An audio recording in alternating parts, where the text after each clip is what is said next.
ರೇಣುಕಾಸ್ವಾಮಿ ನಾನು ಹಲ್ಲೆ ಮಾಡಿರೋದು ನಿಜ. ಓಕೆ, ರೇಣುಕಾಸ್ವಾಮಿಗೆ ನಾನು ಹಲ್ಲೆ ಮಾಡಿರತಕ್ಕಂಥದ್ದು ನಿಜ. ರೇಣುಕಾಸ್ವಾಮಿಯ ಎದೆ ಮರ್ಮಾಂಗಕ್ಕೆ ಒದ್ದಿರುವುದಾಗಿ ದರ್ಶನ್ ತಪ್ಪೊಪ್ಪಿಕೊಂಡಿದ್ದಾರೆ. ಐ ಥಿಂಕ್ ಸ್ಟೇಟ್ಮೆಂಟ್ ಕೊಡಬೇಕಾದ್ರೆ ಪೊಲೀಸರ ಎದುರು ತಪ್ಪೊಪ್ಪಿಕೊಂಡಿದ್ದಾರೆ ದರ್ಶನ್ ವಿಚಾರಣೆಯ ಸಂದರ್ಭದಲ್ಲಿ. ಅದನ್ನ ಕೂಡ ಪೊಲೀಸರು ಚಾರ್ಜ್ ಶೀಟ್ ನಲ್ಲಿ ಉಲ್ಲೇಖ ಮಾಡಿದ್ದಾರೆ. ಶೂ ಕಾಲಿನಿಂದ ರೇಣುಕಾಸ್ವಾಮಿಗೆ ಒದ್ದಿರುವುದಾಗಿ ದರ್ಶನ್ ತಪ್ಪೊಪ್ಪಿಗೆಯನ್ನ ಮಾಡಿಕೊಂಡಿದ್ದಾರೆ. ಪೊಲೀಸರ ಎದುರು ಸ್ವಇಚ್ಛಾ ಹೇಳಿಕೆಯನ್ನ ದರ್ಶನ್ ಈಗಾಗಲೇ ಕೊಟ್ಟಿದ್ದಾರೆ. ಹಲ್ಲೆ ಮಾಡಿರ್ತಕ್ಕಂಥದ್ದು ನಿಜ ಅಂತ ಒಪ್ಕೊಂಡಿದ್ದಾರೆ. ದರ್ಶನ್ ತಪ್ಪೊಪ್ಪಿಗೆ ಬಗ್ಗೆ ಕೂಡ ಚಾರ್ಜ್ ಶೀಟ್ ನಲ್ಲಿ ಉಲ್ಲೇಖವಾಗಿದೆ. ಇದನ್ನೇ ಹೊರಗೆ ಬರಬಾರ್ದು ಅಂತ ಕೋರ್ಟ್ಗೆ ಹೋಗಿರೋದವರು. ಈ ಮಾಹಿತಿಗಳೇ ಹೊರಗೆ ಬರಬಾರ್ದು, ಗೌಪ್ಯತೆ ಕಾಪಾಡಿ ಅಂತ ಕೋರ್ಟ್ಗೆ ಹೋಗಿರೋದು. ಪಬ್ಲಿಕ್ ಟಿವಿಯಲ್ಲಿ ಚಾರ್ಜ್ ಶೀಟ್ನ ಮತ್ತಷ್ಟು ಎಕ್ಸ್ಕ್ಲೂಸಿವ್. ದರ್ಶನ್ ಸ್ವಇಚ್ಛಾ ಹೇಳಿಕೆ ಇದು. ರೇಣುಕಾಸ್ವಾಮಿ ಮೇಲೆ ನಾನು ಹಲ್ಲೆ ಮಾಡಿರತಕ್ಕಂಥದ್ದು ನಿಜ. ರೇಣುಕಾಸ್ವಾಮಿಯ ಎದೆ ಮತ್ತು ಮರ್ಮಾಂಗಕ್ಕೆ ಒದ್ದಿರುವುದಾಗಿ ದರ್ಶನ್ ತಪ್ಪೊಪ್ಪಿಕೊಂಡಿದ್ದಾರೆ. ಹಾಗಾಗಿ ಪೊಲೀಸರ ಎದುರು ವಿಚಾರಣೆಯ ಸಂದರ್ಭದಲ್ಲಿ ಎಲ್ಲರ ಹೇಳಿಕೆಯನ್ನು ಪಡಿತಾರಲ್ಲ, ಪ್ರತಿಯೊಬ್ಬರ ಇಂಡಿವಿಜುವಲ್ ಹೇಳಿಕೆಗಳು, ಆ ಹೇಳಿಕೆಗಳನ್ನು ಕೊಡುವಾಗ ದರ್ಶನ್ ತಪ್ಪೊಪ್ಪಿಕೊಂಡಿರ್ತಕ್ಕಂಥದ್ದನ್ನು ಚಾರ್ಜ್ ಶೀಟಲ್ಲಿ ಉಲ್ಲೇಖ ಮಾಡಿದ್ದಾರೆ. ಈ ಬಗ್ಗೆ ಮತ್ತಷ್ಟು ಮಾಹಿತಿ ನನ್ನ ಕೊಲೀಗ್ ನಾಗೇಶ್ ಅವರಿಂದ ಪಡ್ಕೊಳ್ಳೋಣ. ನಾಗೇಶ್, ವಿಚಾರಣೆ ಸಂದರ್ಭದಲ್ಲಿ ಪ್ರತಿಯೊಬ್ಬ ಆರೋಪಿಯ ಹೇಳಿಕೆಯನ್ನು ಪೊಲೀಸರು ಪಡ್ಕೋತಾರೆ, ಕರೆಕ್ಟ್.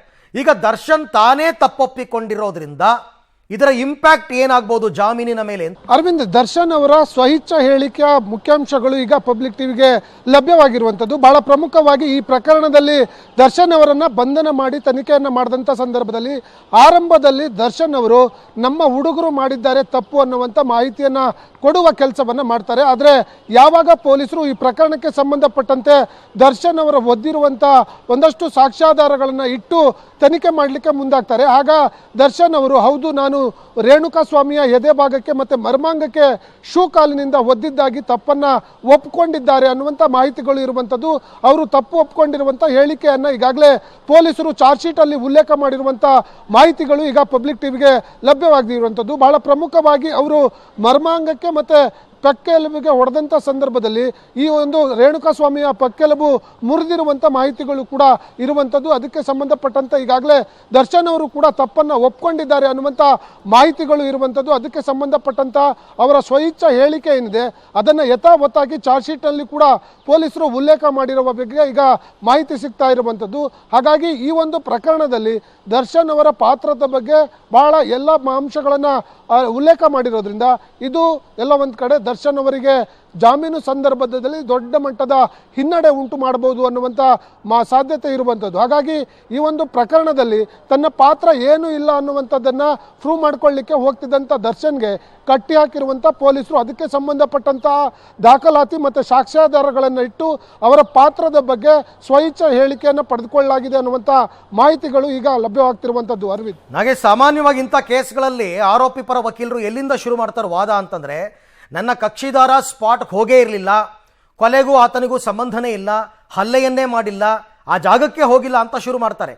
ಇಲ್ಲಿ ದರ್ಶನ್ ತಪ್ಪೊಪ್ಪಿಕೊಂಡಿರೋದ್ರಿಂದ ಆ ಸಾಧ್ಯತೆಗಳು ಕ್ಷೀಣ. ಹಾಗಾದ್ರೆ ಖಂಡಿತವಾಗ್ಲೂ ಅರವಿಂದ್, ಈ ಒಂದು ಪ್ರಕರಣದಲ್ಲಿ ದರ್ಶನ್ ಅವರು ನೀವು ಹೇಳಿದ ಹಾಗೆ ಅವರ ಡಿಫೆನ್ಸ್ ಲಾಯರ್ಸ್ಗಳು ಏನೆಲ್ಲ ತಪ್ಪುಗಳನ್ನು ಹುಡುಕ್ತಾರೋ ಅವುಗಳಿಗೆ ಅವಕಾಶ ಮತ್ತು ಆಸ್ಪದವನ್ನು ಕೊಡಬಾರ್ದು ಅನ್ನುವಂಥ ಕಾರಣಕ್ಕಾಗಿ ತನಿಖಾ ಅಧಿಕಾರಿಗಳು ಬಹಳ ಚಾಕಚಕ್ಯತೆಯಿಂದ ತನಿಖೆಯನ್ನು ಮಾಡಿ ಒಂದಷ್ಟು ಅಂಶಗಳನ್ನು ಇರುವಂಥದ್ದು ಈ ಒಂದು ಪ್ರಕರಣದಲ್ಲಿ ಹಾಕಿರುವಂಥದ್ದು. ಯಾಕಂದರೆ ದರ್ಶನ್ ಆ ಸ್ಪಾಟ್ಗೆ ಹೋಗಿರೋದ್ರ ಬಗ್ಗೆ ಅವರ ಫುಟ್ ಪ್ರಿಂಟ್ಗಳನ್ನು ಕೂಡ ತೆಗೆದುಕೊಂಡು FSLಗಳಿಂದ ಮಾಹಿತಿಯನ್ನು ಪಡೆದುಕೊಂಡಿರುವಂಥದ್ದು. ಅದರ ಜೊತೆಗೆ ಈಗಾಗಲೇ ಅವರು ಹಲ್ಲೆ ಮಾಡಿದ್ದಾರೆ ಅನ್ನುವಂಥದ್ರ ಬಗ್ಗೆ ಕೂಡ ಕನ್ಫರ್ಮ್ ಮಾಡ್ಕೊಳ್ಳಿಕ್ಕೆ FSL ರಿಪೋರ್ಟ್ ಕೂಡ ಪಡೆದುಕೊಂಡು ಅದಕ್ಕೆ ಚಾರ್ಜ್ ಶೀಟ್ನಲ್ಲಿ ಉಲ್ಲೇಖ ಮಾಡಿರುವಂಥದ್ದು. ಹಾಗಾಗಿ ಅವರಿಗೆಲ್ಲೂ ಕೂಡ ಈ ಒಂದು ಪ್ರಕರಣದಿಂದ ತಪ್ಪಿಸ್ಕೊಳ್ಳಿಕ್ಕೆ ಅವಕಾಶ ಸಿಗಬಾರ್ದು ಅನ್ನೋಂಥ ಕಾರಣಕ್ಕಾಗಿ ತನಿಖಾ ಅಧಿಕಾರಿಗಳು ದರ್ಶನ್ ಅವರ ಪಾತ್ರದ ಬಗ್ಗೆ ಸಾಕ್ಷ್ಯಾಧಾರಗಳು ಮತ್ತು FSL ರಿಪೋರ್ಟ್ಗಳು ಏನೆಲ್ಲ ಬೇಕೋ ಅವೆಲ್ಲವನ್ನು ಕಲೆ ಹಾಕಿ ಚಾರ್ಜ್ ಶೀಟ್ನಲ್ಲಿ ಉಲ್ಲೇಖ ಮಾಡಿರೋದ್ರಿಂದ, ಜೊತೆಗೆ ಈಗಾಗಲೇ ಸ್ವಇಚ್ಛಾ ಹೇಳಿಕೆಯಲ್ಲಿ ತಾನು ಹಲ್ಲೆ ಮಾಡಿದ್ರ ಬಗ್ಗೆ ತಪ್ಪೊಪ್ಪಿಕೊಂಡಿರೋದ್ರಿಂದ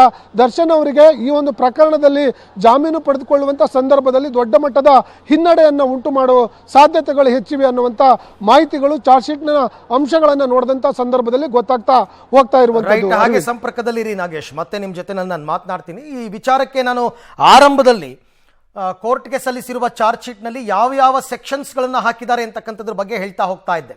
120B ಅಂತಂದರೆ ಒಳಸಂಚು, ಆ ಒಳಸಂಚು ರೂಪಿಸಿಯೇ ರೇಣುಕಾಸ್ವಾಮಿಯನ್ನು ಹತ್ಯೆ ಮಾಡಿರ್ತಕ್ಕಂಥದ್ದು. ಈಗಾಗಲೇ ಅದನ್ನು ಪೊಲೀಸರು ಸಾಕ್ಷಿ ಸಮೇತ ಪ್ರೂವ್ ಮಾಡಿದ್ದಾರೆ. ಇನ್ನು 364 ಬಂದು ಕಿಡ್ನ್ಯಾಪ್, ನೇರವಾಗಿ ರೇಣುಕಾಸ್ವಾಮಿಯನ್ನು ಕಿಡ್ನ್ಯಾಪ್ ಮಾಡಿರ್ತಕ್ಕಂಥ ಪ್ರಕರಣ, ಕಿಡ್ನ್ಯಾಪ್ ನಡೆದಿದೆ. ಇನ್ನು 384 ಸುಲಿಗೆ ಏನು ಮಾಡಿದ್ರು ಇವರು ಅಂತಂದರೆ, ರೇಣುಕಾಸ್ವಾಮಿ ಮೈ ಮೇಲಿರ್ತಕ್ಕಂಥ ಆಭರಣವನ್ನು ಕದ್ದಿದ್ರು, ಎತ್ತಿದ್ರು. ಇನ್ನು ಸೆಕ್ಷನ್ 355 ಒತ್ತಡ ಹೇರಿ ಹತ್ಯೆ ಮಾಡಿರ್ತಕ್ಕಂಥದ್ದು, ಅದೆಲ್ಲ ಗೊತ್ತಲ್ಲ ನಿಮಗೆ, ಎಷ್ಟೆಲ್ಲ ಚಿತ್ರಹಿಂಸೆ ಕೊಟ್ಟು ಒತ್ತಡವನ್ನು ಹೇರಿ ಯಾವ ರೀತಿ ಹತ್ಯೆ ಮಾಡಿದ್ದಾರೆ ಅಂತ ಅದು. ಇನ್ನು 302 ಕೊಲೆ, ಡೈರೆಕ್ಟಾಗಿ ಅಟ್ರಾಕ್ಟ್ ಮಾಡುತ್ತೆ ಇದು 302, ಇದೇ ಇಂಪಾರ್ಟೆಂಟ್ ಸೆಕ್ಷನ್, ಕೊಲೆ ಮಾಡಿದ್ದಾರೆ. 201 ಸಾಕ್ಷಿಗಳ ನಾಶ, ಇವರು ಡೆಡ್ ಬಾಡಿ ಬಿಸಾಕಕ್ಕೆ ಬಂದಿದ್ದೆ ಸಾಕ್ಷಿ ನಾಶ, ಮೊಬೈಲಲ್ಲಿರೋದನ್ನು ಡಿಲೀಟ್ ಮಾಡಿದ್ದೆ ಸಾಕ್ಷಿ ನಾಶ, CCTV ಫುಟೇಜ್ ಡಿಲೀಟ್ ಮಾಡಿದ್ದೆ ಸಾಕ್ಷಿ ನಾಶ.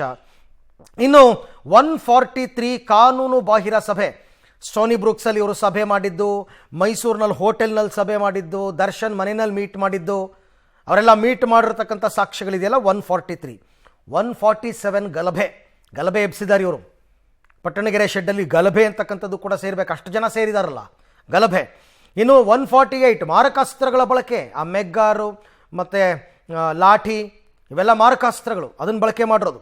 149 ಸೆಕ್ಷನ್ ಗುಂಪಿನಲ್ಲಿ ಹಲ್ಲೆ, ಗುಂಪಾಗಿ ಒಬ್ಬನ ಮೇಲೆ ಅಟ್ಯಾಕ್ ಮಾಡಿದ್ದಾರೆ, ಗುಂಪು ಸೇರಿ ಹಲ್ಲೆ ಮಾಡಿರ್ತಕ್ಕಂಥದ್ದು 149. ಇನ್ನು ಸೆಕ್ಷನ್ 34 ಒಂದೇ ಉದ್ದೇಶಕ್ಕೆ ಗುಂಪು ಸೇರಿ ಪ್ಲ್ಯಾನ್ ಮಾಡಿದ್ದಾರೆ. ಅದು ಏನು ಒಂದೇ ಉದ್ದೇಶ ಅಂದರೆ ರೇಣುಕಾಸ್ವಾಮಿಯನ್ನು ಕಿಡ್ನ್ಯಾಪ್ ಮಾಡಿ ಹಲ್ಲೆ ಮಾಡಿ ಸಾಯಿಸೋದು. ಇದಿಷ್ಟು ಸೆಕ್ಷನ್ಸ್ಗಳನ್ನು ಈಗ ಈ ಎಲ್ಲ ಆರೋಪಿಗಳ ವಿರುದ್ಧ ಪ್ರತಿಯೊಬ್ಬರ ಮೇಲೂ ಪ್ರತಿಯೊಂದು ಸೆಕ್ಷನ್ನು ಬರಲ್ಲ, ಕೆಲವರ ಮೇಲೆ 302 ಕೆಲವರ ಮೇಲೆ, 120B ಕೆಲವರ ಮೇಲೆ ಈ ರೀತಿ ಹಾಕಿ ಆರೋಪಗಳನ್ನು ಹೊರಿಸಿದ್ದಾರೆ.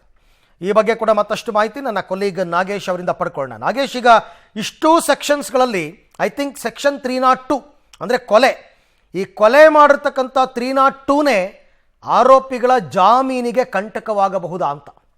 ಅರವಿಂದ್, ಖಂಡಿತವಾಗ್ಲೂ ಕೊಲೆ ಪ್ರಕರಣದಲ್ಲಿ ಈಗಾಗಲೇ ಪೊಲೀಸರು ಸುಮಾರು ಬಂಧಿತ 17 ಆರೋಪಿಗಳ ವಿರುದ್ಧ 11 ಸೆಕ್ಷನ್ಸ್ಗಳಲ್ಲಿ ಪ್ರಕರಣ ದಾಖಲಿಸಿರೋದನ್ನು ಚಾರ್ಜ್ ಶೀಟಲ್ಲಿ ಉಲ್ಲೇಖ ಮಾಡಿರುವಂಥದ್ದು. ಅದಕ್ಕೆ ಸಂಬಂಧಪಟ್ಟಂಥ ಒಂದಷ್ಟು ಮಾಹಿತಿಗಳು ಪಬ್ಲಿಕ್ ಟಿವಿಗೆ ಲಭ್ಯವಾಗಿರುವಂಥದ್ದು. ಪ್ರಮುಖವಾಗಿ 11 ಸೆಕ್ಷನ್ಗಳನ್ನು ಕೂಡ ಉಲ್ಲೇಖ ಮಾಡಿ ಚಾರ್ಜ್ ಶೀಟ್ನಲ್ಲಿ ಸಲ್ಲಿಸಿರುವಂಥದ್ದು. ಅದರಲ್ಲಿ ಬಹಳ ಪ್ರಮುಖವಾಗಿ ಇರುವಂಥ ಸೆಕ್ಷನ್ಸ್ಗಳನ್ನು ಗಮನಿಸಿದಂಥ ಸಂದರ್ಭದಲ್ಲಿ 364 ಕಿಡ್ನಾಪ್ ಕೇಸ್, 302 ಕೊಲೆ ಮತ್ತು 201 ಅಂದರೆ ಸಾಕ್ಷಿ ನಾಶ ಆರೋಪದಡಿ ಈ ಸೇರಿದಂತೆ ಒಟ್ಟು 11 ಸೆಕ್ಷನ್ಸ್ಗಳನ್ನು ಆ್ಯಡ್ ಮಾಡಿರುವಂತಹ ಪೊಲೀಸರು ಈ 11 ಸೆಕ್ಷನ್ಸ್ಗಳನ್ನು ಕೂಡ ಚಾರ್ಜ್ ಶೀಟಲ್ಲಿ ಉಲ್ಲೇಖ ಮಾಡಿರುವಂಥದ್ದು.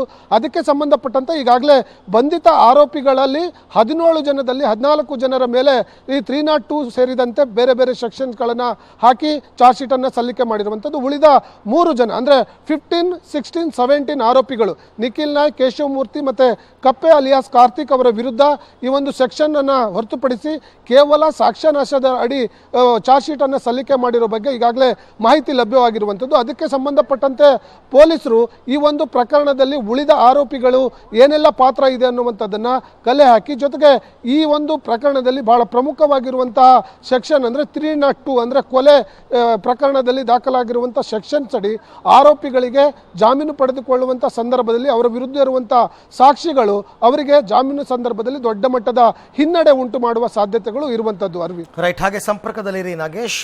ಒಟ್ಟಾರೆ ಈ 11 ಸೆಕ್ಷನ್ಸ್ ದೊಡ್ಡ ಮಟ್ಟದಲ್ಲಿ ಈ ಡಿ ಗ್ಯಾಂಗ್ಗೆ ಉರುಳಾಗ್ತಕ್ಕಂಥದ್ದು.